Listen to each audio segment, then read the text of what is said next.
2001లో parliament మీద attacks అనేది ఇతను ఫస్ట్ చేసిన ఇండియా మీద అతిపెద్ద టెర్రరిస్ట్ అటాక్ అంటే ఇతను చేసింది 2001లో. దాని తర్వాత 2006లో ముంబై ట్రైన్ బ్లాస్ట్కి కూడా ఇతనే కారణం అని చెప్తారు. అట్లాగే 2008లో ముంబైలోనే మనకు తెలుసు అటాక్ జరిగింది 26/11. సో దాంట్లో 166 మంది చనిపోయారు.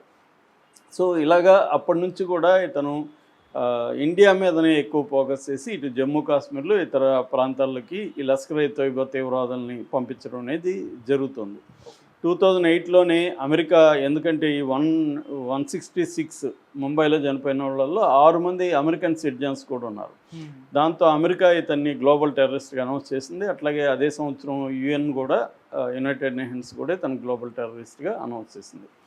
అయితే అమెరికా ప్రెజర్కి లోబడి పాకిస్తాన్ ఇతన్ని అప్పుడప్పుడు హౌస్ అరెస్టులు చేయడం, లేకపోతే అరెస్ట్ చేస్తున్నట్టు, కేసులు పెడుతున్నట్టు డ్రామాలు ఆడడం అనేది ముందు నుంచి చేస్తూ వస్తుంది. అయితే ఇప్పుడు అతను రంగంలోకి ఎందుకు వచ్చాడంటే, మొన్న 28న పాకిస్తాన్లో ఒక దాన్ని ఏమంటారు, డే ఆఫ్ గ్రేట్నెస్ అని ఎవ్రీ ఇయర్ జరుపుతారు. వాడు 28న మే 28 ఎవ్రీ ఇయర్ జరుపుతారు. దాని పేరు ఇవామ్-ఇ-తక్బర్ ర్యాలీ అంటారు. అంటే న్యూక్లియర్ టెస్ట్ చేశారనమాట. 98లో చెగై అని బలూచిస్తాన్లో చెగై ప్రాంతంలో న్యూక్లియర్ టెస్ట్ చేశారు. అదే సంవత్సరం మనం పోఖ్రాన్ 2 కూడా ఇక్కడ మనం కూడా చేసాం. సో వాళ్ళు ఏం చేస్తున్నారంటే ఎవ్రీ ఇయర్ న్యూక్లియర్ టెస్ట్లో వాళ్ళు సక్సెస్ అయ్యారు కాబట్టి దాన్ని డే ఆఫ్ గ్రేట్నెస్గా ర్యాలీ చేస్తారు. మొన్న జరిగిన 28 జరిగిన ఆ ర్యాలీలో పోస్టర్లు వేశారు. ఆ పోస్టర్లలో ఆర్మీ చీఫ్ మార్షల్ అసీం మునీర్తో పాటు ఇతని ఫోటోలు కూడా ఉన్నాయి.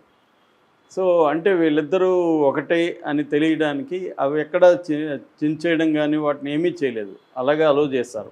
అట్లాగే వీళ్ళ కొడుకు తల్వా సయీద్ ఉన్నాడు. తల్వా సయీద్ కూడా ఆ ర్యాలీలో పాల్గొన్నాడు. ఇతని అనుచరుల్లో ఒకడున్న సైఫుల్లా కసూరి, ఈ సైఫుల్లా కసూరి పహల్గామ్ అటాక్ వెనక కూడా ఉన్నాడు అనేది మనోళ్ళు చెప్తున్నారు. ఇతను కూడా ఉన్నాడు అనమాట.